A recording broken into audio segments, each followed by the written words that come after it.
மனிதனுடைய வாழ்க்கையில் தவிர்க்க முடியாத ஒன்று வருத்தம். வரக்கூடாத ஒன்று வந்துவிட்டால் அதனோடு சேர்ந்து வருத்தமும் வந்துவிடும். வரக்கூடாத ஒரு வியாதி, வரக்கூடாத ஒரு இழப்பு, நஷ்டம், தோல்வி, அவமானம், பாடு, இதெல்லாம் வந்துட்டா வருத்தமும் சேர்ந்து வந்துவிடும். மனிதன் வாழ்க்கையில் இந்த வருத்தம் வருவதற்கு காரணம், மனிதனுடைய முதல் சம்பாத்தியமே எதுதான்? வருத்தம்தான். அல்லேலூயா. நீங்கள் படித்து பாருங்களேன். ஆதியாகமம் புஸ்தகம் 3வது அதிகாரம் 17வது வசனம். பின்பு அவர் ஆதாமை நோக்கி நீ உன் மனைவியின் வார்த்தைக்கு செவி கொடுத்து புசிக்க வேண்டாம் என்று நான் உனக்கு விளக்கின விருட்சத்தின் கனியை புசித்தபடியினாலே பூமி உன் நிமித்தம் சபிக்கப்பட்டு இருக்கும். நல்லா கவனிங்க, பின்னாடி உள்ளவங்க.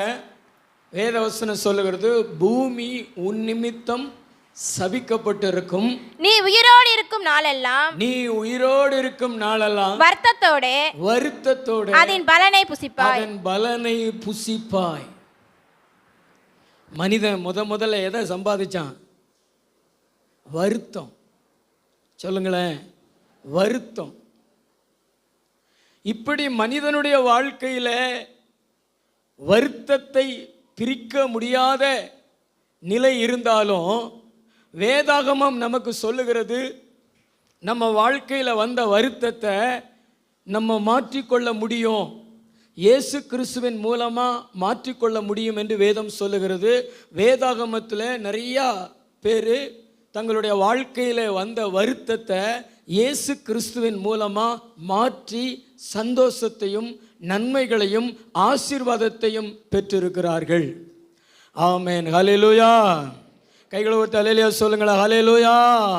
நம்ம ஆண்டவர் இயேசு கிறிஸ்து பெத்சாய்தா பட்டணத்து மக்களை பார்த்து அழைக்கிறாரே, வருத்தப்பட்டு பாரம் சுமக்கிறவர்களே, நீங்கள் எல்லோரும் என்னிடத்தில் வாருங்கள், நான் உங்களுக்கு இளைப்பாறுதல் தருவேன் என்று சொல்லி, நிச்சயமா உங்களுடைய வாழ்க்கையில் வந்திருக்கிற வருத்தத்தை குறித்து நீங்கள் கலங்க வேண்டாம். இயேசு கிறிஸ்து அதை மாற்றுவதற்கு வல்லவராக இருக்கிறாரு. அல்லேலூயா, அல்லேலூயா. அன்றைக்கு அந்த மக்களை பார்த்து அழைத்த தேவன் இன்றைக்கு உங்களை பார்த்து அழைக்கிறாரு. வருத்தப்பட்டு பாரம் சுமக்கிற மகனே, வருத்தப்பட்டு பாரம் சுமக்கிற மகளே, நீ என்னிடத்தில் வா, நான் உனக்கு இளைப்பாறுதல் தருவேன். ஹல்லேலூயா, ஹல்லேலூயா, ஹல்லேலூயா. நாம் வருத்தத்தை மாற்றிக்கொள்ள முடியும். நம்முடைய முற்பிதா ஆதாம் ஏவாள் வருத்தத்தை வருவதற்கு அவர்கள் காரணமாயிருந்தாலும், இரண்டாம் ஆதாம் என்று அழைக்கப்படுகிற நம்ம ஆண்டவர் இயேசு கிறிஸ்துவின் மூலமாக நம்ம வாழ்க்கையில் இருக்கிற வருத்தத்தை நம்ம மாற்றி இளைப்பாறுதலை பெற்றுக்கொள்ள முடியும். ஆமென். கைகளை ஒருத்தர் அல்லேலூயா சொல்லுங்களா. ஹல்லேலூயா. இந்த வருத்தத்தை நம்ம எப்படி மாற்றிக்கொள்ளலாம் என்பதை குறித்து நான் உங்களோடு கூட பேச போகிறேன். பக்கத்தில் உங்களை பார்த்து சொல்லுங்களேன், வருத்தத்தை நீங்கள் கண்டிப்பாக மாற்றிக்கொள்ள முடியும். உங்கள் வாழ்க்கையில் எந்த காரியம் வருத்தத்தை கொண்டு வந்ததோ அது மாறும். நல்ல கைத்தட்டி ஆண்டவருக்கு நன்றி சொல்லுவோமா? பின்னாடி இருக்கிறவங்க நல்ல 2 கைகளை தட்டி அல்லேலூயா, அல்லேலூயா. ஒரு 4 காரியத்தை நான் உங்களுக்கு வேகமாக சொல்லுறேன். முதலாவது வாசிங்க, அப்போஸ்தல நடபடிகள் 28:6-7. அவனுக்கு வீக்கம்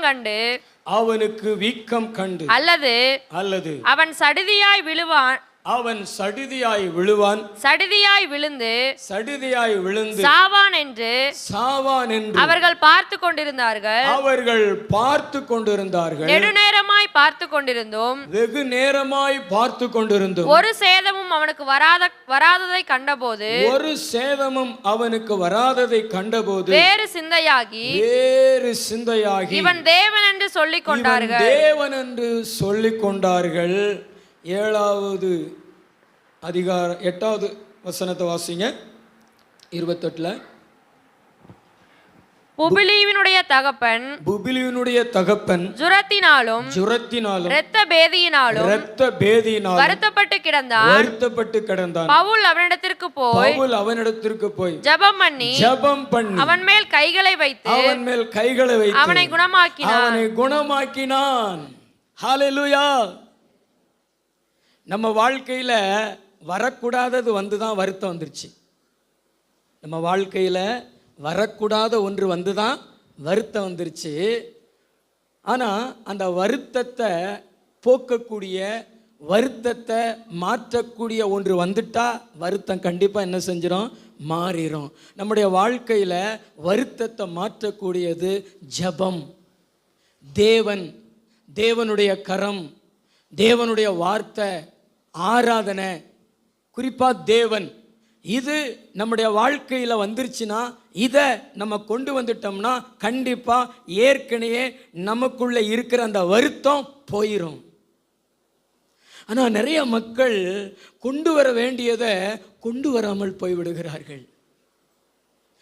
ஏன் கொண்டு வராமல் போய்விடுகிறார்கள் என்றால், அவர்களுக்கு உலகத்திலே இருக்கிற மக்களுக்கு இருக்கிற சாதாரணமான சிந்தை தான் இருக்கிறது. உங்களுக்கு உலகத்தில் இருக்கிற மற்ற மக்களுக்குள்ள இருக்கக்கூடிய அதே சிந்தனை இருந்துச்சுன்னா, நீங்க ஜெபத்தை, ஆராதனையை, தேவனுடைய வார்த்தையை, தேவனுடைய கருத்தை, தேவனுடைய ஊழியக்காரனை நீங்க சாதாரணமா பார்ப்பீங்க.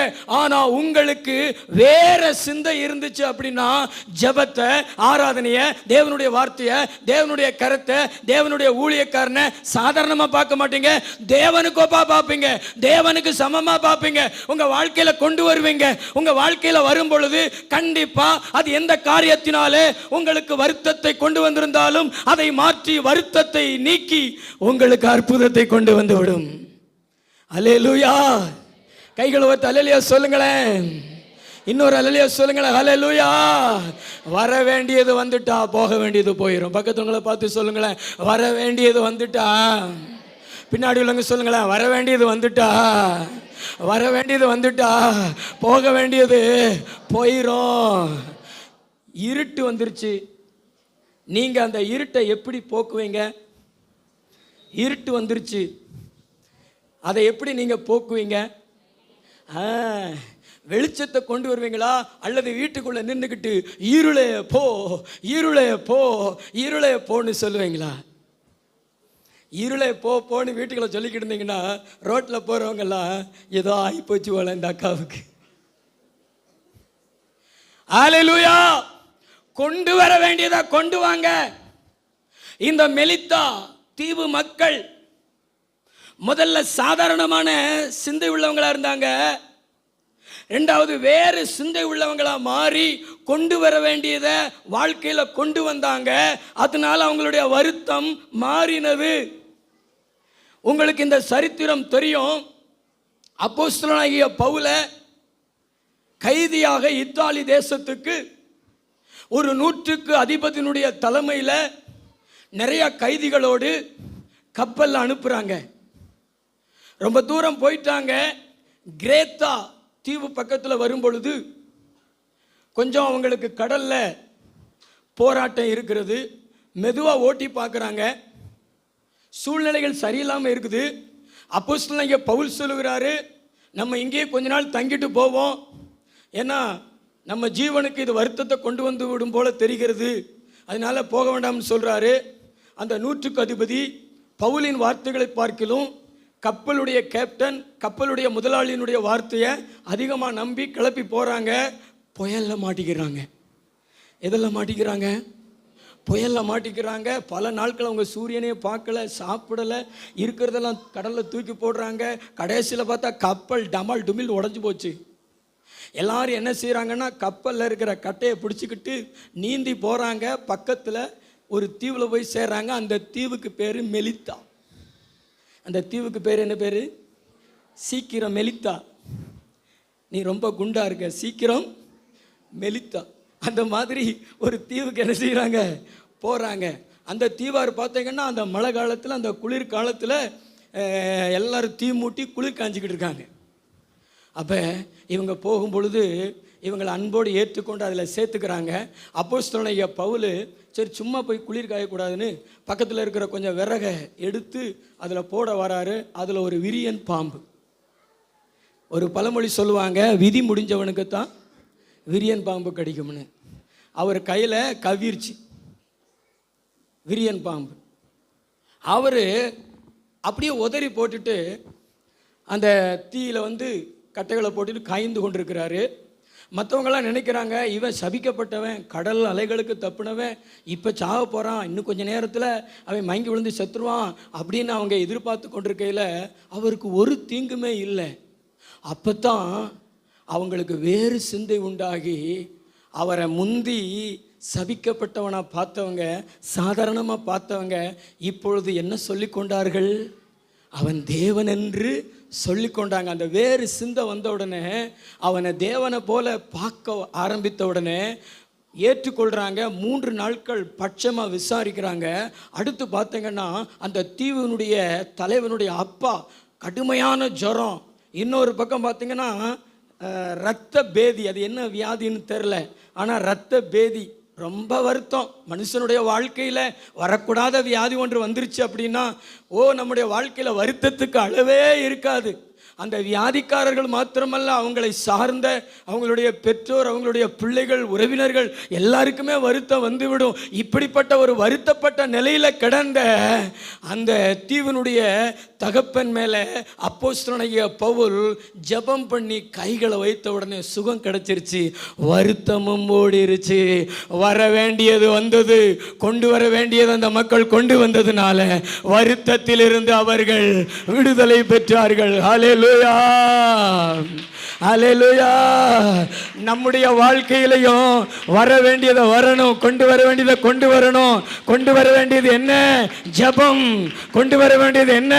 ஆராதனை. கொண்டு வர வேண்டியது என்ன? தேவனுடைய வார்த்தை. கொண்டு வர வேண்டியது என்ன? தேவனுடைய ஊழியக்காரன். இதெல்லாம் நம்ம கொண்டு வரணும். இதெல்லாம் நம்முடைய வாழ்க்கையில வர வர வர வர வர வருத்தம் வெளியே போய்கொண்டே இருக்கும். ஆனா இன்னைக்கு நிறைய மக்கள் ஜெபத்தை அற்பமா பார்க்கிறாங்க, ஜெபத்தை கேவலமா நினைக்கிறாங்க, ஆராதனை அற்பமா பார்க்கிறாங்க. ஆராதிக்கிறதுனால நமக்கு என்ன பிரயோஜனம்? ஜெபம் பண்றதுனால நமக்கு என்ன பிரயோஜனம்? தேவனுடைய வார்த்தையை கேட்கறதுனால நமக்கு என்ன பிரயோஜனம் நினைக்கிறாங்க. வேலையை உயர்வா நினைக்கிறாங்க, மனிதர்களை உயர்வா நினைக்கிறாங்க, காசு பணத்தை உயர்வா நினைக்கிறாங்க. ஆனா ஆண்டவருடைய வார்த்தை சொல்லுகிறது, ஜெபம் தான் வருத்தத்தை போக்கும், ஆராதனை தான் வருத்தத்தை போக்கும். ஊழியக்காரன் வீட்டுக்கு வந்தா உன் வருத்தத்துக்கு காரணமா இருக்கிற காரியங்களுக்காக ஜெபம் பண்ணி வருத்தத்தை விரட்டி விடுவாரு. இதுதான் உண்மை. ஆவியானவர் சொல்றாரு, உன் வாழ்க்கையில கொண்டு வர வேண்டியதை கொண்டு வா. தலைக்கு மேல் கூட கை தட்டி ஆண்டவர் உங்களை பார்த்து சொல்றாரு, நீ அற்பமா நினைக்கிற, நீ கேவலமா நினைக்கிற, நீ பயனில்லை நீ நினைக்கிற அந்த ஜெபம், அந்த ஆராதனை, அந்த தேவனுடைய மனுஷன், அந்த தேவனுடைய கரம், அந்த தேவனுடைய வார்த்தை, அந்த தேவனுடைய பிரசன்னம், அந்த ஊழியம், அந்த கூட்டம் உன் வாழ்க்கையில எத்தனையோ மாதங்கள், எத்தனையோ ஆண்டுகள் வருத்தமா இருக்கிற அந்த காரியத்தை ஒரே நாள்ல மாற்றி காட்டும். ஆனா நீங்க வேறு சிந்தை உடையவங்களா மாறணும். பிரதர், எல்லாருக்கும் இருக்கிற சிந்தை உங்களுக்கு இருந்துச்சுன்னா நீங்க ஜெபத்தை ரொம்ப சீப்பா நினைப்பீங்க, ஆராதனையை ரொம்ப சீப்பா நினைப்பீங்க, தேவனுடைய வார்த்தையை ரொம்ப அற்பமாக நினைப்பீங்க. ஊழியக்காரமெல்லாம் உங்களுக்கு ஒரு ஊழியக்காரமும் கூட மாதிரி கூட தெரியாது. உலகத்திலேயே ரொம்ப ஒரு இழிவான மனுஷன் யாரோ அப்படி பார்ப்பீங்க நீங்கள். ஆனால் உங்களுடைய சிந்தனை வேறு சிந்தனையாக இருந்துச்சுன்னா ஊழியக்காரங்களை கடவுளை போல பார்ப்பீங்க. எப்படி பார்ப்பீங்க? எப்படி பார்ப்பீங்க? தேவனை போல பார்ப்பீங்க. கொர்நேலிய வீட்டுக்கு அப்போஸ்தலனாகிய பேதுரு போன போது அவன் கேப்டன், அவன் ஒரு 100க்கு அதிபதி. அவன் வீட்டில் நில்லுன்னா, நடன்னா, உட்கார்னா, சொல்கிறத கேட்கறதுக்கு ஆள் இருக்கு. அந்த அளவுக்கு அதிகாரம் படைத்தவன். இந்த பேதுரு வரும்பொழுது அவருடைய காலில் போய் விழுகிறான். அதாவது பேதுருவை அவன் ஒரு மனுஷனாக பார்க்கல, தேவனாக பார்க்கிறான். அதனால தான் பேதுரு அந்த கொர்நேலிய வீட்டில் ஜெபம் பண்ணும் பொழுது பேசிக்கிட்டு இருக்கையிலே பரிசுத்த ஆவியானவர் இறங்குகிறார். குடும்பத்தில் இருக்கிற எல்லாரும் ரட்சிப்பை கொண்டு வருகிறார்கள். ஊழியக்காரன் காலில் விழுகிறது தவறு, ஆனால் ஊழியக்காரனை மனதளவில் அற்பமாக நினைக்கக்கூடாது. தேவனை போல பார்த்தீங்கன்னா ஜெபம் பண்ண கூப்பிடுவீங்க, ஜெபத்துக்கு ஃபஸ்ட்டு ப்ரியாரிட்டி கொடுப்பீங்க, ஆராதனைக்கு ஃபஸ்ட்டு முக்கியத்துவம் கொடுப்பீங்க. அப்பொழுது உங்கள் குடும்பத்தில் இருக்கிற வருத்தங்கள் மாறும். அல்லேலூயா! நல்ல கைத்தட்டி ஆண்டவருக்கு நன்றி சொல்லுவீங்களா? வருத்தங்கள் மாறும், வருத்தங்கள் மாறும். ஆனால் இன்றைக்கு உங்கள் வீட்டில் நடக்கிற ஃபங்க்ஷன்களில், உங்கள் வீட்டில் நடக்கிற விசேஷங்களில், ஒரு நல்லதில் கெட்டதில், இதுக்கெல்லாம் அதிக முக்கியத்துவம் கொடுக்குறாங்களா? எதுக்கு முக்கியத்துவம் கொடுக்குறாங்க? எதுக்கு முக்கியத்துவம் கொடுக்குறாங்க? பக்கத்தில் பார்த்துக்கலாங்களா? கொட்டுக்கு முக்கியத்துவம் கொடுக்கணும். டாக்டர் ஒரு சடங்கு அப்படின்னா எதுக்கு முக்கியத்துவம் கொடுக்குறாங்க? கொட்டு, மைசெட்டு, ஊரெல்லாம் ரேடியோ, சீரியலு, பிளக்ஸ் போர்டு, அடுத்து பார்த்தீங்கன்னா அண்டா, குண்டா, கொண்டா சீக்கிரம். கடைசியில் பாஸ்டர் ஜெர்மனி போட்டோம். பாஸ்டரு, அதுதான் உன் வாழ்க்கையில் இதுவரைக்கும் வருத்தம் மாறாததுக்கு காரணம். நீ அண்டாவையும் குண்டாவையும் கொண்டு வராமல் எங்கள் வீட்டில் ஒரு கூட்டம் நடக்கட்டும்னு சொல்லிட்டு இந்த ஆராதனை உங்கள் வீட்டில் நடக்கட்டுமே, 3 பாட்டை பாடுவோமே, 1 மணி நேரம் ஒர்ஷிப் நடத்துவோமே, 1 மணி நேரம் மெசேஜ் கொடுப்போமே, உங்கள் மகளை கூப்பிட்டு நல்லா ஜெபம் பண்ணுவோமே, சாப்பிடுவோமே, உங்கள் வீட்டில் வருத்தத்திற்கு இடமே இருக்காது. அல்லேலூயா! ஆனால் ஜெபத்தை பிரதர் தூக்கத்தில் காக்க வச்சிருக்கிறீங்க, தூரத்தில் காக்க வச்சிருக்கிறீங்க. உட்காருங்க பாஸ்டர், உட்காருங்க பாஸ்டர், நாங்கள் எல்லாத்தையும் முடிச்சுக்கிறோம். தாய் மாமாவை கூப்பிடு, நாளியாக கொண்டு வா, தண்ணியாக ஊற்று. தாய் மாமா தான் ஊற்றணுமா?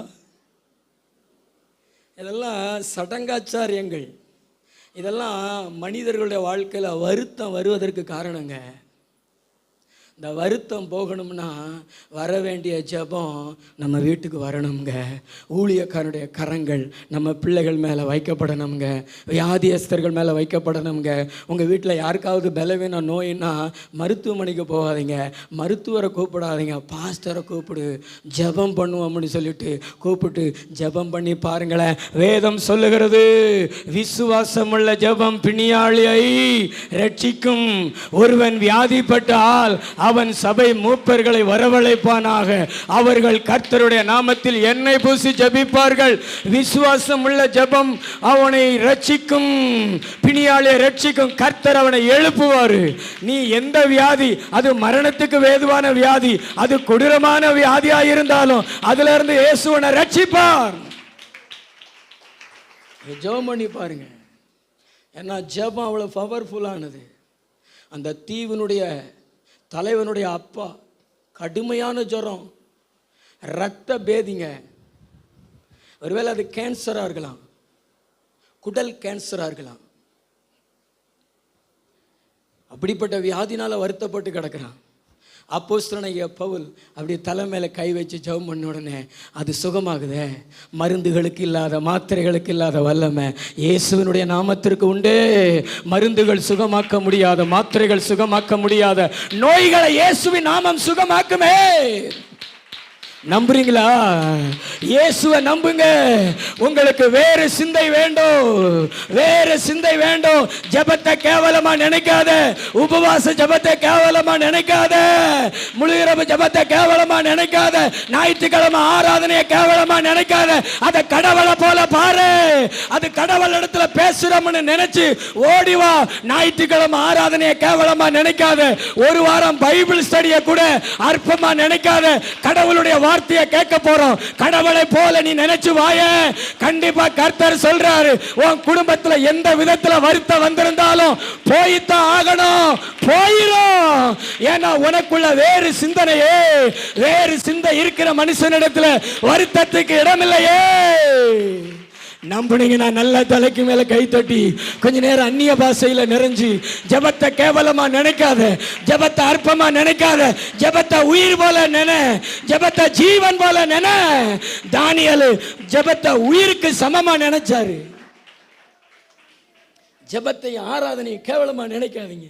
சர்ச்சுக்கு போகிறதுனால என்ன கிடைக்கும்? இந்த வாரம் ஃபங்க்ஷனுக்கு போவோம், அடுத்த வாரம் சர்ச்சுக்கு போவோம். நீங்க ஜெபத்தை அற்பமா நினைக்கிறீங்க. உங்க சிந்தனை மாறணும். உங்க சிந்தனை மாறினா தான் வருத்தம் மாறும். இன்னைக்கு வரைக்கும் உங்களுடைய குடும்பத்தில் வருத்தம் இருக்கிறதுக்கு காரணம் என்ன? ஏதோ ஒரு விதத்தில் உங்க உள்ளத்துல வருத்தம் இருக்கா, துக்கம் இருக்குதா, கவலை இருக்குதா? அந்த வருத்தம் ஏன் வந்துச்சு? உங்களுக்கு வேறு சிந்தனை இல்லை, அதனாலதான் வருத்தம். வரக்கூடாதது வந்துருச்சு. ஆனா இப்ப கொண்டு வர வேண்டியதை கொண்டு வாங்க. வேறு சிந்தை உடையவங்களா மாறுங்க. அந்த மெலித்தா மக்களுக்கு ஆண்டவர் வேறு சிந்தனையை கொடுத்து அந்த தீவனுடைய தலைவனுடைய அப்பாவை மாத்திரமல்ல, அந்த தீவையே குணமாக்கினார் ஆண்டவர். ஓ, நான் விசுவாசிக்கிறேன், உங்களுக்குள்ள வேற சிந்தனை இருந்துச்சுன்னா உங்க குடும்பத்தையே கர்த்தர் குணமாக்குவார், உங்க தெருவையே கர்த்தர் குணமாக்குவார், உங்க ஊரையே கர்த்தர் குணமாக்குவார். யாருக்கெல்லாம் வருத்தம் இருக்குதோ, யாரெல்லாம் வருத்தத்தோடு காணப்படுறாங்களோ, எல்லாருடைய வாழ்க்கையில இயேசுவுடைய கை வெளிப்பட்டு வருத்தங்கள் மாறும். நம்புறீங்களா? விசுவாசிக்கிறீங்களா? பக்கத்துல பார்த்து சொல்லுங்களேன், ஜெபத்தை அற்பமா நினைக்காதீங்க. உலகத்தில் இருக்கிறவைகளை விட தேவன் நம்ம இடத்துல கொடுத்திருக்கிற ஜெபம் உயர்ந்தது, மேலானது, ஆச்சரியப்பட வைக்கக்கூடியது. அதான் ஜெபம். ஆமென். ஜெபத்தை கொண்டு வருவீங்களா உங்கள் வாழ்க்கையில்?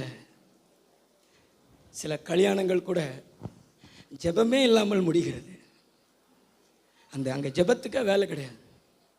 ஊர் பெரியவர்கள் வருகிறார்கள், தாலி எடுத்து கொடுக்கிறார்கள், திருமணம் நடக்கிறது. அங்கே யாருக்கு முக்கியத்துவம் இல்லை? தேவனுக்கு. காரணம் என்ன? கவர்மெண்ட் வேலை, அதாவது கவர்மெண்ட் வேலை போயிடும் அப்படின்னு நினச்சி ஜெபத்துக்கே அங்கே இடமில்லாமல் திருமணம் நடக்கிறது. தேவன் கவனித்து பார்க்கிறார். வருத்தங்கள், வேதனைகள் முடிவில்லாமல் போயிடும். நீ ஒரு விசுவாசி, நீ தேவனுடைய பிள்ளை, உனக்குள்ள ஒரு வேறு சிந்தனையை கொண்டு வா.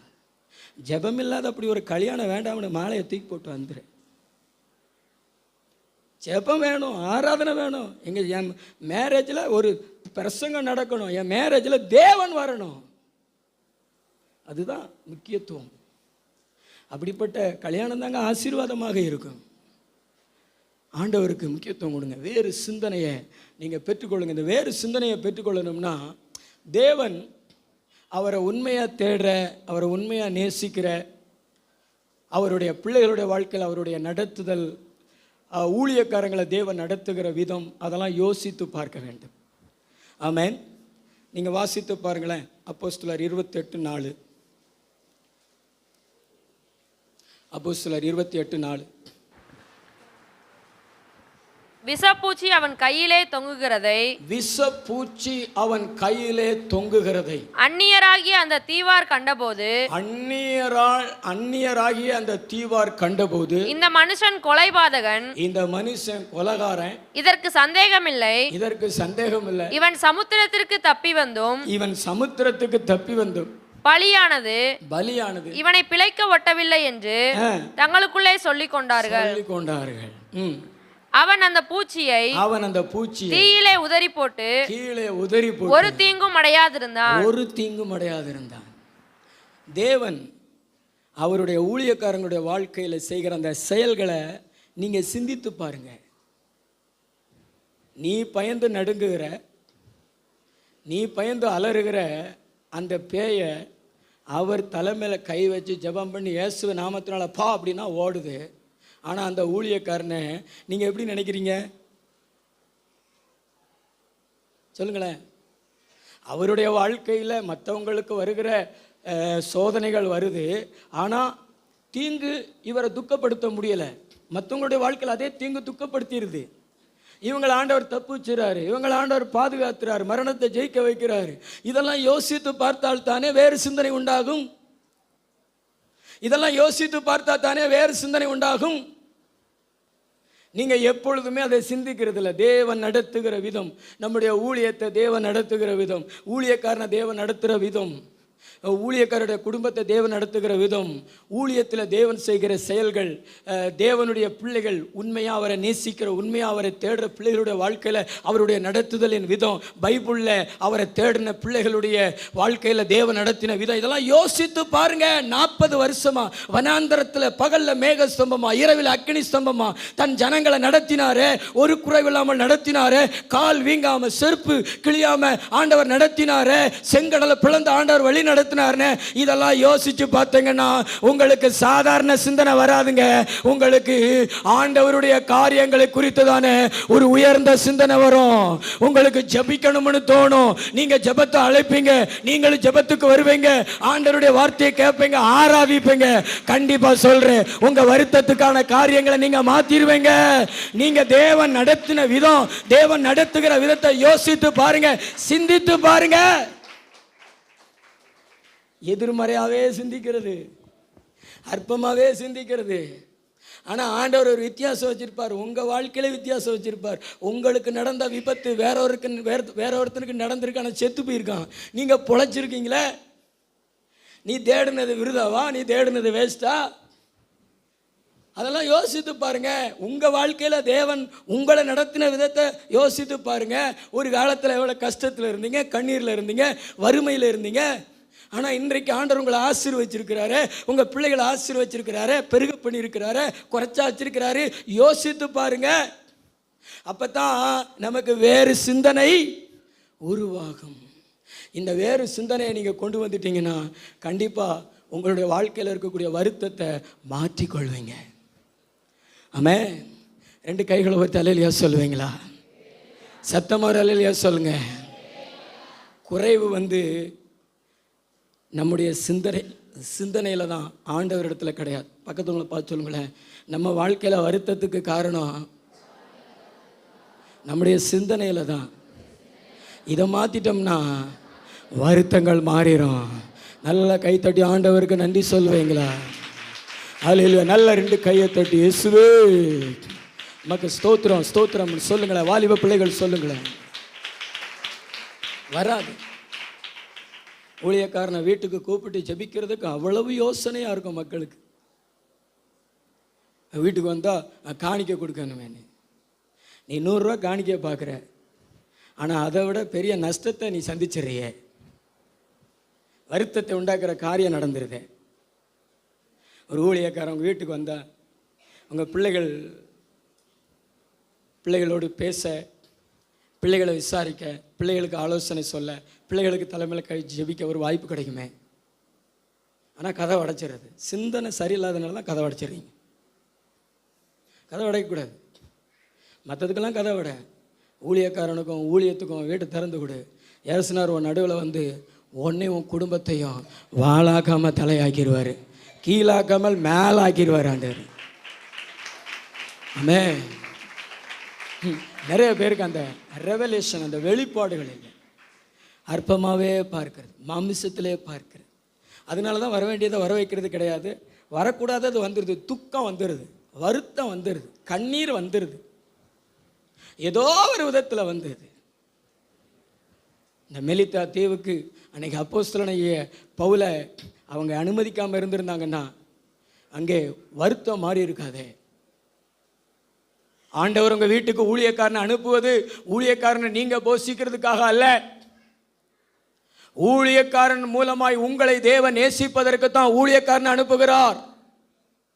ஊழியக்காரனை நீங்க போஷிக்கிறதுக்கு அல்ல, ஊழியக்காரன் மூலமா தேவன் உங்களை நேசித்துவோம் வியாதியிலிருந்து விடுதலை பெற்று நீயும் பிள்ளைகளும் குடும்பமும் சந்தோஷமா சமாதானமா வாழ்றதுக்கு தான் பாஸ்டர் அவங்க வீட்டுக்கு அனுப்புறாரு. ஹல்லேலூயா. அதை யோசிக்கணும். ஹல்லேலூயா. கர்த்தருக்கு மகிமை உண்டாகட்டும். இன்னொரு காரியத்தை வாசிங்க. பேசிட்டு போனால் நேரம் ஆயிக்கிட்டு இருக்கோம். ஆதியாகமம் 41:51. யோசேப்பு என் வருத்தம் யாவையும் என் தகப்பனுடைய குடும்பம் அனைத்தையும்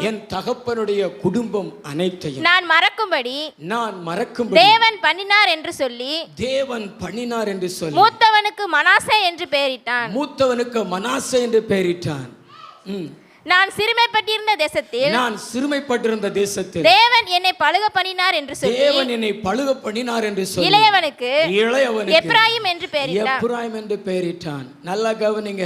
யோசேப்பு என்கிற ஒரு வாலிபன் தன்னுடைய வாழ்க்கையில தன் சகோதரர்கள் மூலமாய் வந்த வருத்தம், தன்னுடைய எஜமான் போத்திபாருடைய மனைவியின் மூலமாய் வந்த வருத்தம், 13 வருஷ சிறை அனுபவம் எவ்வளவு வருத்தத்தை கொண்டு வந்திருக்கும்.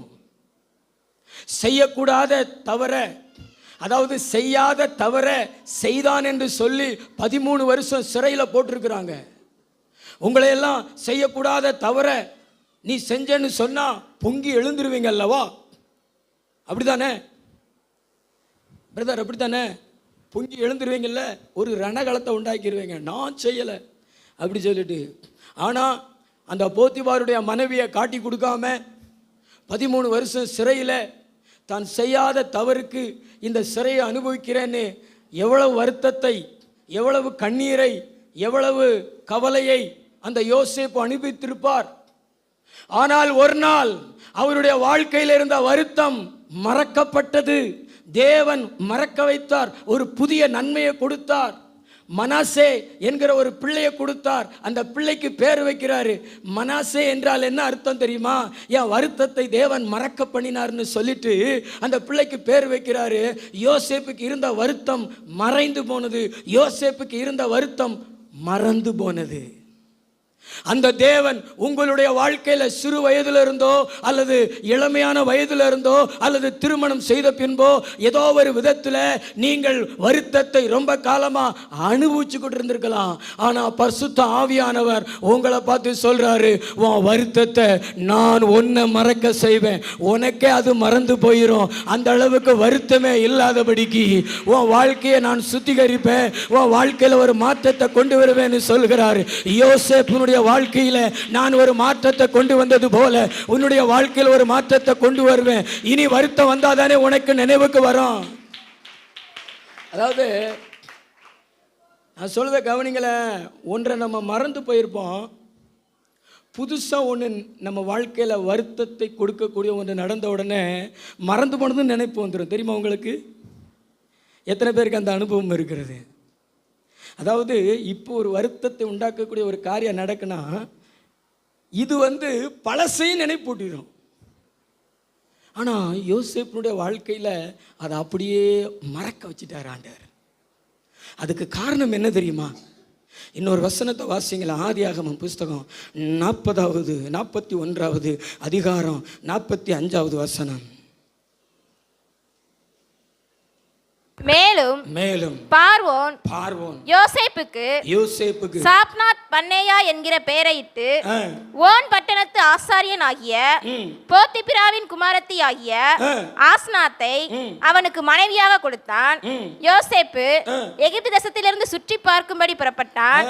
போத்திபிராவின் குமாரத்தி ஆகிய ஆஸ்நாத்தை அவனுக்கு மனைவியாக கொடுத்தான்.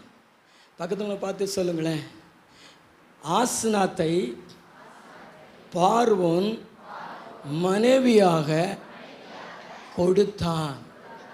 ஆனால் இன்னைக்கு இருக்கிற வாலிபர்களுக்கு எடுத்தான், திருடினான், ஓடி போய் விட்டான். அப்படித்தானே தங்கங்களா? அப்படித்தானே இன்னைக்கு இருக்கிற இளைஞர்கள்? வேறு பிரிக்கப்பட்ட வாழ்க்கை, வாழ்கிறீர்கள் என்றால் உங்கள் வாழ்க்கையில் நீங்கள் பிறந்ததிலிருந்து வருத்தத்தை அனுபவிக்கிறவங்களா இருந்தாலும் ஆண்டவர் மறக்கும்படி செஞ்சிருவார்.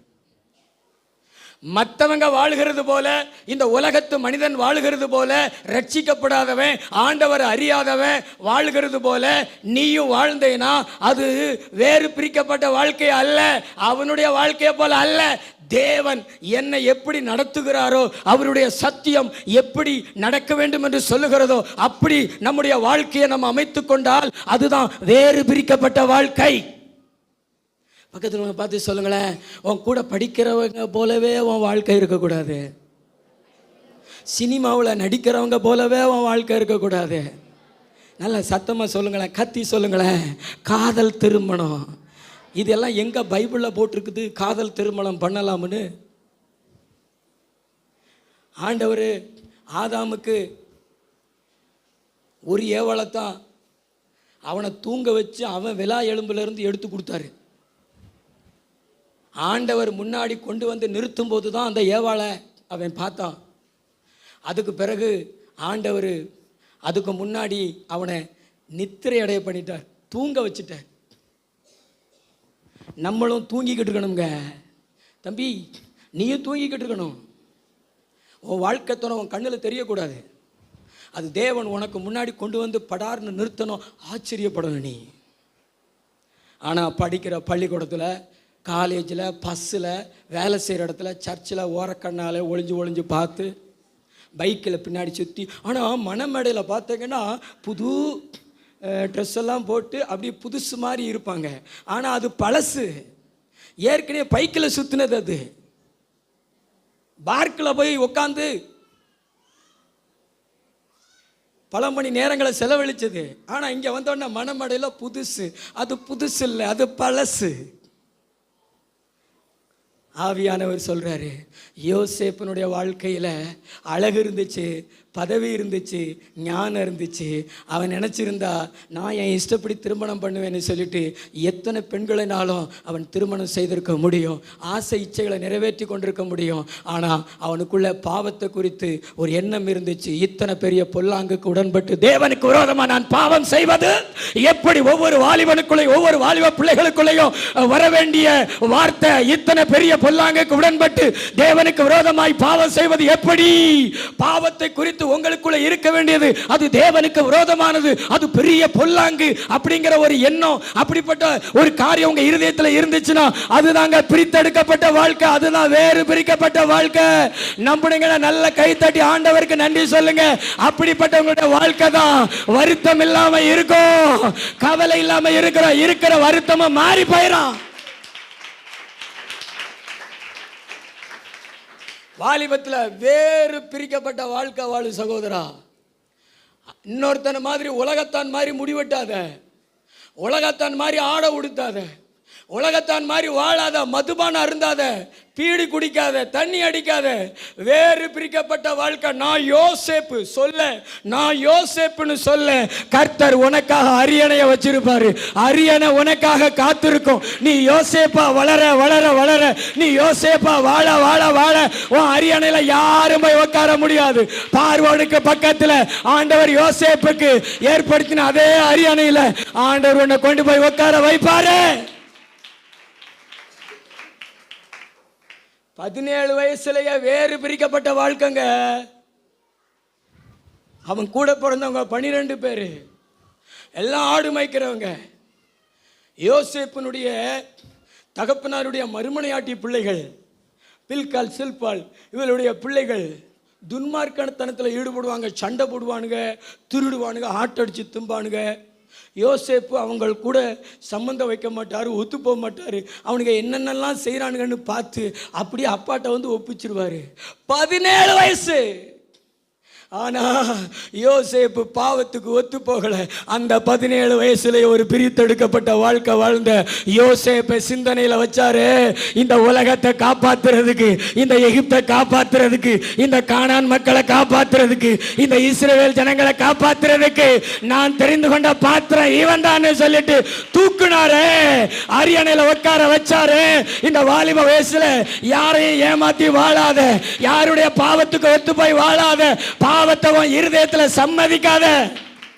நல்ல கையை தட்டி அந்நிய பாஷையில் வாலிபர்களுக்கு தான் கர்த்தர் பேசுறாரு. வாலிப தம்பி, நீ உயரணும்னா ஆண்டவர் ஒன்று தான் பேசுறாரு. உன் ஊர்ல இருக்கிற வாலிபனை போல வாழாத. வாலிப பிள்ளைகளுக்கு கர்த்தர் சொல்றாரு, நீ வாழ்க்கையில உயரணும்னா, உன் எதிர்கால ஆசீர்வாதமா இருக்கணும்னா, உன் ஊர்ல இருக்கிற பிள்ளைகளை போல வாழாத. நீ வேத வசனத்தின்படி வாழ, யோசேப்பு மாதிரி வாழ, வேறு பிரிக்கப்பட்ட வாழ்க்கையில வாழ. உன் கூட தான் கர்த்தர் பேசுறாரு.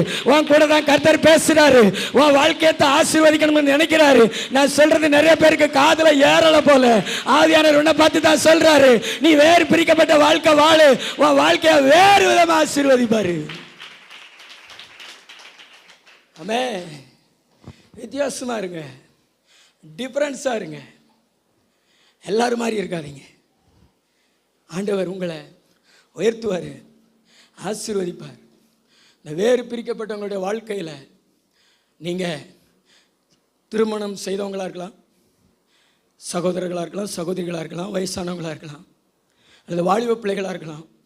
உங்கள் இருதயத்தில் பாவத்தை குறித்து அது பெரியது அப்படின்னு இல்லாமல், உலகத்தில் நடக்காததா நடக்குது, அவளுக்கு புருஷன் இல்லை அதனால் அப்படி செய்கிறா, அவள் வாலிப பிள்ளை அப்படித்தான் இருப்பா, அப்படியெல்லாம் நீங்கள் உங்கள் மனசில் நினச்சிங்கன்னா இன்னும் நீங்கள் வேறு பிரிக்கப்படலை. ஏன்னா பைபிள் பரிசுத்தத்துக்கு எந்த சாக்கு போக்கையும் ஏற்றுக்கொள்றதில்லை. ஆமென். பாவம்னா பாவம், பாவம் பெருசு. அது பாதாளத்துக்கு கொண்டு போகக்கூடிய பாவம் பெருசு. பிசாசனுடைய கிரியை பாவம், அது பெருசு. மனுஷனை அழிக்கக்கூடியது, மனுஷனை வீழ்த்தக்கூடியது. இதை குறித்து நீங்கள் என்ன வேண்டியது என்னென்னா, இத்தனை பெரிய பொல்லாங்கு, இது தேவனுக்கு விரோதமானது, அப்படி மட்டும் உங்கள் சிந்தனையில் பதிச்சு கொண்டீங்கன்னா அதுதான் பிரித்தெடுக்கப்பட்ட வாழ்க்கை. ஆமென். பாவத்தை கண்டு நம்முடைய உள்ளம் கொதிக்கணும். பாவத்தை கண்டு நம்முடைய மனம் சம்மதிக்கக்கூடாது. அதுதான் வேறு பிரிக்கப்பட்ட வாழ்க்கை. அல்லேலூயா. பக்கத்துல பார்த்து சொல்லுங்களேன், பாவத்துக்கு உங்கள் இருதயம் சம்மதிக்கக்கூடாது. அது சாதாரணமானதுன்னு நினைக்கக்கூடாது.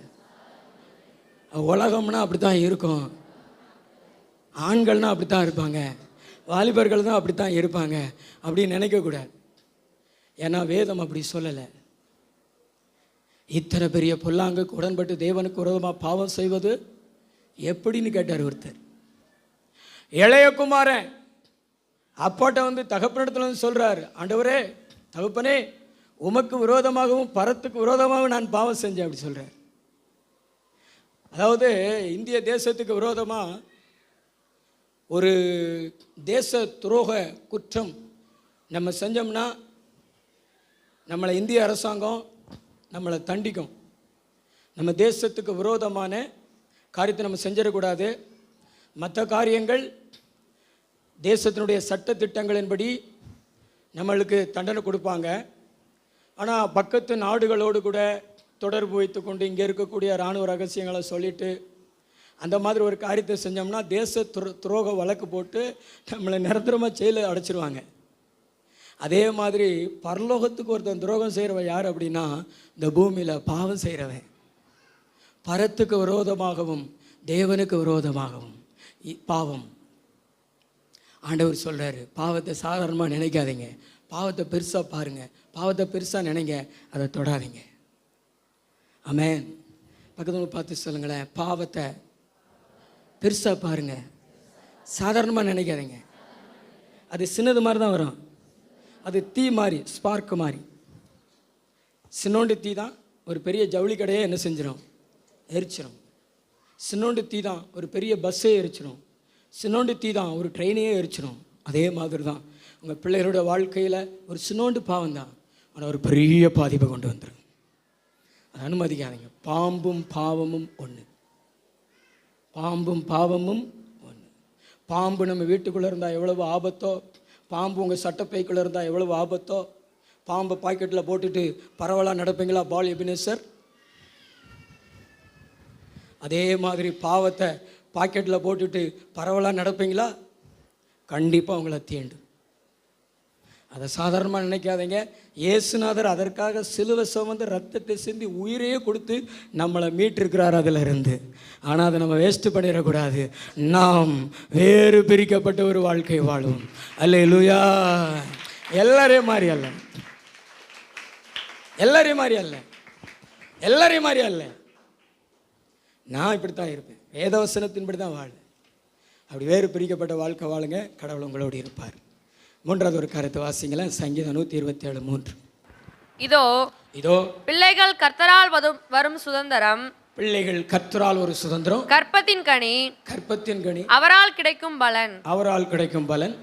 வாழ வயதின் குமாரர் பலவான் கையில் உள்ள அம்புகளுக்கு ஒப்பாயிருக்கிறார்கள். சங்கீதம் 3வது வசனமா, நீங்கள் அதிகாலையில் நேரப்பட வேளையில் தரித்து, நீங்கள் அதிகாலையில் எழுந்து, நீங்கள் அதிகாலையில் எழுந்து நேரப்பட வேளையிலே தரித்து, நேரப்பட வேளையிலே தரித்து வருத்தத்தின் அப்பத்தை சாப்பிடுகிறதும் விருதா, வருத்தத்தின் அப்பத்தை சாப்பிடுகிறதும் அவரே, அவரே தமக்கு பிரியமானவனுக்கு நித்திரை அளிக்கிறார், நித்திரை அளிக்கிறார். அல்லேலூயா. வேறு விதமான நம்பிக்கை, வேறு விதமான நம்பிக்கை. பக்கத்தில் உங்களை பார்த்து சொல்லுங்களேன், வேறு விதமான. முகத்தை பார்த்து சொல்லுங்களேன், வேறு விதமான நம்பிக்கை. சரி, எல்லாரும் எதை நம்புவாங்க?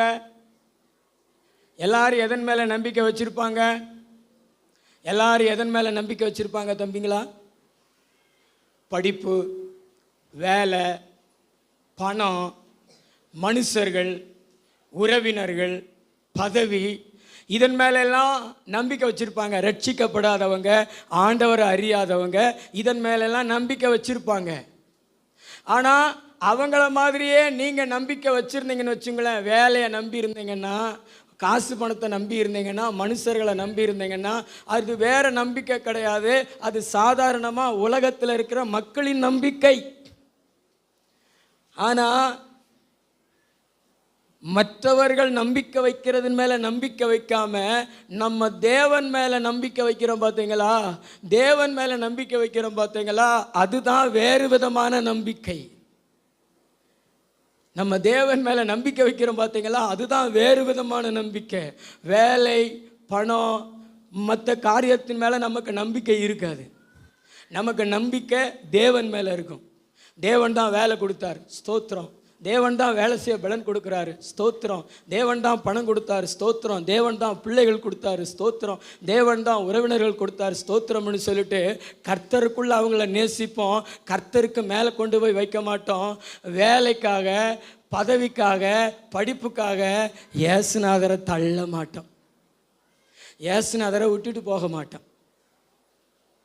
அல்லேலூயா. இன்னைக்கு அநேகர் வேறு விதமான நம்பிக்கை தேவன் மேலே வைக்காததுனால தான் வருத்தத்தின் அப்பத்தை சாப்பிடுகிறார்கள். என்ன அப்பத்தை சாப்பிடுகிறார்கள்? சாப்பிடும் பொழுது ஒரு மனுஷனுக்கு மனசில் நிம்மதி இருக்கணும், ஒரு மனுஷனுக்கு மனசில் சந்தோஷம் இருக்கணும். அப்படின்னா தான் அவன் சாப்பிட்டது மாதிரியே இருக்கும். நீங்கள் மனக்கவலையில், டென்ஷனில், கோபத்தில் நீங்கள் சாப்பிட்டீங்கன்னா, நீங்கள் சாப்பிட்ட விட்டு என்ன சாப்பிட்டீங்கன்னு கேட்டால் கூட தெரியாது, ஏதோ அள்ளி போட்டிருப்பாங்க. நல்ல மனநிலையில் சாப்பிட்டா தான் நம்முடைய சாப்பிட்ட சாப்பாடு ஜீரணிக்கும்.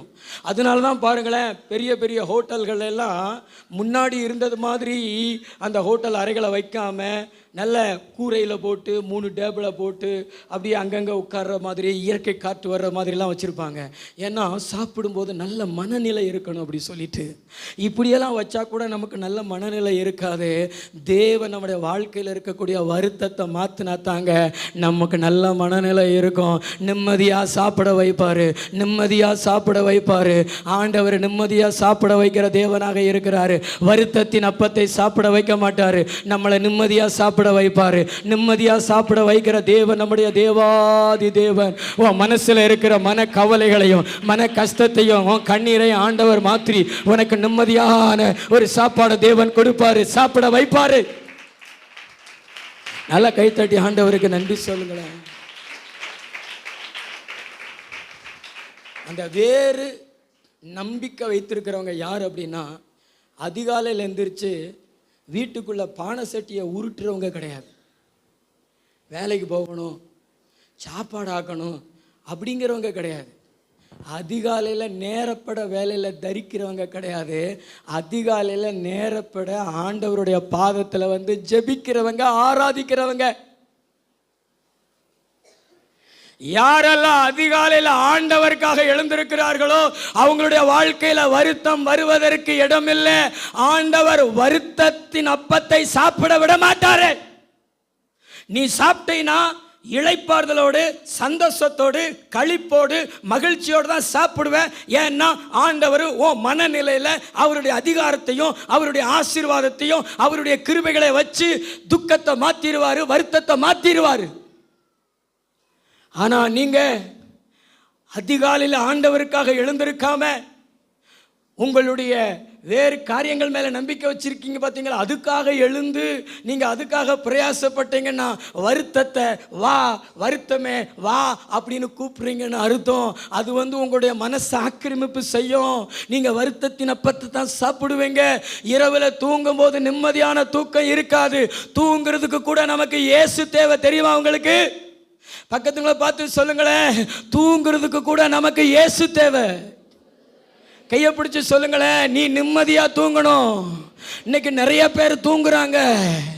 1 மணி நேரம், 2 மணி நேரம், 3 மணி நேரம், 4 மணி நேரம். ஆனால் நம்ம எத்தனை மணி நேரம் தூங்கணும் தெரியுமா? 8 மணி நேரம் தூங்கணும். அப்போ தான் சரீரத்துக்கு ஆரோக்கியம் இருக்கும். குறைஞ்சது ஒரு 6 மணி நேரமாவது தூங்கணும். இன்னைக்கு எத்தனை பேருங்க நிம்மதியாக தூங்குறீங்க, ஆனால் படுக்கையில் படுத்து கிடக்கீங்க, ஆனால் தூக்கம் வர மாட்டேங்குது. இந்த சின்ன குழந்தைகளை பாருங்களேன், தொட்டிலில் தூங்கும்போது தூங்குற சைஸே அழகாக இருக்கும். ஏன்னா அதுக்கு மனசில் எந்த கவலையுமே கிடையாது. எந்திரிக்கும், நீங்கள் பாலை கொடுப்பீங்க, மறுபடியும் தூங்கும். எந்திரிக்கும், பாலை கொடுப்பீங்க, 24 மணி நேரமாக அது தூங்காது. அப்படி தானே? ஆனால் நமக்கெல்லாம் தூக்கம் வருதா? அப்படி எத்தனை பேர் நான் நல்லா தூங்குறேன் பாஸ்டர் சொல்லுவாங்க? கையை ஊற்றி காமிங்க. நீங்கள் போய் சொல்கிறீங்க. நைட்டில் 1 மணிக்கு முழிப்பு தட்டிடும். அதுக்கு பிறகு நீங்கள் மறுபடியும் தூங்குறதுக்கு 1 மணி நேரமாக தான் ஆகும். பைபிள் சொல்லுகிறதுங்க, கர்த்தர் தமக்கு பிரியமானவனுக்கு நித்திரை அளிக்கிறார். சாப்பாடு மாத்திரமல்ல, நல்ல சுகம் மாத்திரமல்ல, ஆண்டவர் தூக்கத்தையும் அருளுகிற தேவனாக இருக்கிறார். அநேகருக்கு பாதி தூக்கத்தில் லோனுக்காரன் யாவும் வந்துடுவான். இன்னைக்கு என்ன கிழமை? செவ்வாய்க்கிழமை. ஐயோ வந்துட்டான்டா. அதுக்கு பிறகு தூக்கம் போயிடும். அல்லேலூயா. அதனால தான் ஆண்டவர் என் சமூகம் உனக்கு முன்பாக சொல்லும், நான் உனக்கு இளைப்பாறுதல் கொடுப்பேன்னு சொன்னார். மனசில் தான் அவருடைய ஆசீர்வாதம், மைண்டில். ஆமென். நேரமாகி போச்சு. கர்த்தருக்கு ஸ்தோத்திரம். ஆண்டவர் சொல்கிறார், நீங்கள்லாம் அதிகாலையில் எந்திரிச்சு ஆண்டவர் ஆராதிக்கிறீங்கன்னா நீங்கள் தேவன் மேலே வேறு நம்பிக்கை வச்சுருக்கிறீங்க. மற்றவங்க மாதிரியே நம்பிக்கை வச்சுருக்கிறீங்க அப்படின்னா, சாதாரண நம்பிக்கை வச்சுருக்கிறீங்கன்னா நீங்கள் அதிகாலையெல்லாம் ஆண்டவரை தேட மாட்டீங்க. சில பிள்ளைகளுக்கெல்லாம் பார்த்தீங்கன்னா அதிகாலை அப்படின்னா பார்த்ததே கிடையாது பாஸ்டர் நாங்கள். அது எப்படி இருக்கும் பாஸ்டர்? ஏன்னா நாங்கள் எந்திரிக்கிறது 7:30. அது மாதிரி தான் வாலிபர்கள். நான் கூட நேற்று சனிக்கிழமை அதிகாலை ஆராதனை நடத்தும் பொழுது யோசித்தேன். 2 வாலிப பிள்ளைகள் வந்திருந்தாங்க. என் மகளை சேர்த்து 3, ஜோயலை சேர்த்து 4. வேறு வாலிபர்கள்லாம் வருவாங்களா அப்படின்னு யோசித்து பார்த்தேன். அப்படியே வந்தாங்கன்னா நமக்கு மனசில் தோணும், அதிசயங்களை காணப்படுவேன்னு சொன்ன கர்த்தர் இன்னைக்கு அதிசயங்களை பார்க்க செய்திருக்கு. அது இந்த வாக்குத்தத்த ஆராதனைக்கு கூட வர்றது கிடையாது. தம்பி, வருத்தத்தை ஏன் வாவான்னு அழைக்கிற? பக்கத்தில் பார்த்து சொல்லுங்களேன், வருத்தத்தை ஏன் வாவான்னு அழைக்கிற? உன்னை நிம்மதியாக தூங்க வைப்பாரு. நீ ஆண்டவருக்காக எந்திரிச்சேன்னா, பிரதர் சிஸ்டர், நீங்கள் செயல்படுத்தி பாருங்களேன். 1 மணி நேரம் ஆண்டவருக்காக எந்திரிச்சு வந்து நீங்கள் ஜெபம் பண்ணி பாருங்களேன். உங்களை ஆண்டவர் அடுத்த 8 மணி நேரம் நிம்மதியாக தூங்க வைப்பார். இரவில், பகலில் இல்லை, வேலை செய்கிற நேரத்தில் இல்லை, ஓ, நிம்மதி நிம்மதி நிம்மதி நிம்மதி நிம்மதி தருகிறது. ஒரு மெத்தை ஒன்று கேள்விப்பட்டிருக்கிறீங்களா? அதுக்கு பேர் நிம்மதி மெத்தைகள். அந்த மெத்தையில் படுத்தா நிம்மதியாக இருக்குமா, நிம்மதியாக தூக்கம் வருமா. அதுக்கு பேர் தான் நிம்மதி. ஆனால் அதில் படுத்தாலும் நமக்கு என்ன கிடைக்காது? நிம்மதி கிடைக்காது. நமக்கு நிம்மதி தருகிற ஒரே ஒருவர் இயேசு. ஏன்னா நம்ம மனசை சுத்திகரிச்சிருவார், கவலைகளெல்லாம் என்ன செஞ்சிருவார்? மாற்றிடுவார். அவருடைய பிரசனத்தினால நம்ம மனசை என்ன செஞ்சிருவார்? நிறைச்சிருவார். இதுக்கு உதாரணம் சொல்லணும்னா, யோனா கொந்தளிக்கிற கடல், அந்த கடலில் போய் கொண்டிருக்கிற கப்பல் அடித்தட்டில் எழுப்ப முடியாத அளவுக்கு தூங்குறான். பேதுரு நாளைக்கு மறுநாள் அவனுடைய தலையை காலி பண்ண போகிறாங்க, ஏரோது காலி பண்ண போகிறார். ஆனால் அன்று இரவு சிறைச்சாலையில் கட்டப்பட்ட நிலைமையில் இப்படியே தூங்குறாருங்க. பஸ்ஸில் சில பேர் இப்படி தூங்குவாங்க பார்த்தீங்களா? அது மாதிரி பஸ்ஸில் தூங்குறவங்கள பார்த்துருக்கீங்களா? இப்படி கையை பிடிச்சிக்கிட்டே தூங்கிட்டு இருப்பாங்க. அந்த கிருபையெல்லாம் நமக்கு கிடையாது. அப்படி தூங்கினோம்னா அடுத்து பிறகு போடும்போது வெளியே போய் கிடப்போம். ஆனால் சில பேர் இப்படியே தூங்குவாங்க. அந்த மாதிரி தான் பேதுரு இப்படியே தூங்குறார். தேவதூதன் வந்து தட்டி எழுப்புறாரு. அதுக்கு பிறகு தூக்கத்திலே நடந்து போகிறாரு. சொப்பனம் காண்கிறவர் போல. அப்பா, இப்படி ஒரு தூக்கம், அது தேவன் கொடுத்த தூக்கங்க. சில நேரத்துலலாம் கர்த்தர் நமக்கு விரோதமாக ஏதாவது போராட்டம் பிரச்சனைகள் வரும்பொழுதெல்லாம் அதெல்லாம் நம்ம நினைக்காத அளவுக்கு நல்லா தூங்க வச்சிருவார் நம்மளை. என்ன கைத்தட்டு வர மாட்டேங்குது? அல்லேலூயா, அல்லேலூயா. நல்ல கைத்தட்டி ஆண்டவர். அதாவது நம்முடைய தேவன் நம்முடைய மனசை பாதிக்கக்கூடிய காரியங்களை நம்ம மனசுக்கு தெரியாமலே நல்லா தூங்க வச்சுட்டு பிற காமிப்பார். முதல்ல காமிச்சார்னா நமக்கு தூக்கம் வராது. அதனால் நல்லா தூங்க வச்சுட்டு காமிப்பார். நம்முடைய ஆண்டவர் தமக்கு பிரியமானவனுக்கு நித்திரை அளிக்கிற தேவனாக இருக்கிறார். அதிகாலையில் எழுந்திரிச்சு மாங்குன்னு படிக்காத, முழங்கால் போட்டு கைகளை உயர்த்தி ஸ்தோத்திரம் பண்ணி ஜெபம் பண்ணு. ஒரு அரை மணி நேரமாக ஜெபம் பண்ணு. அதிகாலையில் நீங்களாம் ஆராதிப்பதற்கு தான் சர்ச்சில் செவ்வாய்க்கிழமையோ சனிக்கிழமையோ அதிகாலை ஆராதனை வைக்கிறோம். வந்து நல்லா பாடி துதித்து ஜெபம் பண்ணிட்டு போங்க. நிச்சயமாக சொல்லுகிறேன், நிம்மதி மெத்தைகளை விட அதிகமான நல்ல தூக்கங்களை தேவன் தருவாருங்க. நம்புறீங்களா? எத்தனை பேர் நம்புறீங்க? அல்லேலூயா. கவலை கண்ணீரெல்லாம் கர்த்தர் தொடச்சிருவார். அல்லேலூயா, அல்லேலூயா. இல்லைன்னா நீங்கள் அதிகாலையில் நேரப்பட வேலையில் தரித்து வருத்தத்தின் அப்பத்தை சாப்பிடுகிறது விருதா. அதாவது நீங்கள் சாப்பிட்றது விருதா, உடலில் சேராது. வருத்தத்தோடு சாப்பிட்றது உடலில் என்ன செய்யாது? சேராது, பலனாகாது. அதுதான் அங்கே சொல்கிறார். நாம் வேறு நம்பிக்கை வைப்போம், வேறு சிந்தை, வேறு பிரிக்கப்பட்ட வாழ்க்கை, வேறு விதமான நம்பிக்கை. முழங்கால் படிட்டு ஜெபம் பண்ணுவோமா? கண்களை மூடி. கர்த்தருக்கு ஸ்தோத்திரம்.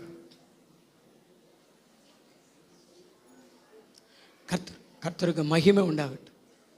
எத்தனை பேர் உங்கள் வருத்தத்தை நீங்கள் மாற்றிக்கொள்ள போகிறீர்கள்? உங்கள் வலது கருத்தை உயர்த்தி இயேசுவே அப்படி சொல்லுங்க. ஆண்டவர் சொல்றார், உனக்கு நான் நிம்மதி தருவேன்னு சொல்றார். நீ தூங்காம கஷ்டப்படுற, நீ வியாதியை குறித்து பயம், வராத வியாதியை குறித்து பயம், வந்த வியாதியை குறித்து பயம், அநேக முறை நீ படுக்கையில் அழுகிற, நினைக்கிற உன் படுக்கைய. ஆனா இன்றைக்கு நான் உனக்கு ஒரு பிராமிஸ் பண்றேன். உன் வருத்தத்தை மாத்துவேன், உன் வருத்தத்தை மாத்துவேன், உனக்கு இளைப்பாறுதல் தருவேன். இயேசு சொல்றார், இளைப்பாறுதல், இளைப்பாறுதல். நல்ல கைத்தட்டி கொஞ்ச நேரம் அந்நிய பாஷையில் நிறைஞ்சு பேசிக்கிட்டே இருக்கலாம். வாலிபர்கள் பேசுங்களேன், வாலிப பிள்ளைகள் பேசுங்களேன், வாலிப சகோதரர்கள் பேசுங்களேன், பேசுங்களேன். ஆண்டவர் கிருபைகளை அருளுகிறார். ஓ, எல்லாரும் மேலே அவருடைய பிரசனை இறங்குகிறது, அவருடைய மகிமை இறங்குகிறது, அவருடைய வல்லமை இறங்குகிறது.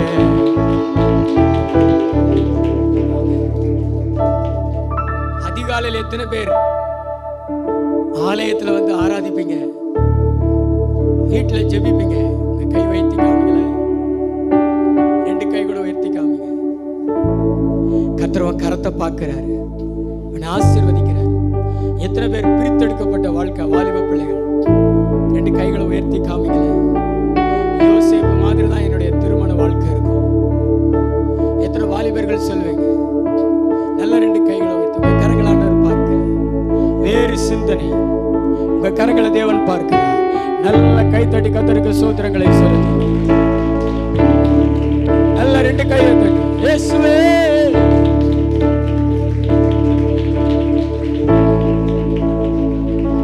நன்றி இயேசுப்பா, நீர் கொடுத்த வார்த்தைக்காய் நன்றி. அந்த மக்கள் எல்லாரையும் ஆசீர்வதிங்க. வருத்தங்கள் மாறட்டையா, இளைப்பாறுதல் அடையட்டும், நல்ல சுகம் சமாதானம் கொடுங்க. இந்த வாரம் முழுதும் கூட இருங்க. இரத்த கோட்டைகளை மறைங்க, சாட்சியா நிறுத்துங்க, பலப்படுத்துங்க. இயேசு கிறிஸ்துவின் மூலம் ஜெபிக்கிறோம் நல்ல பிதாவே.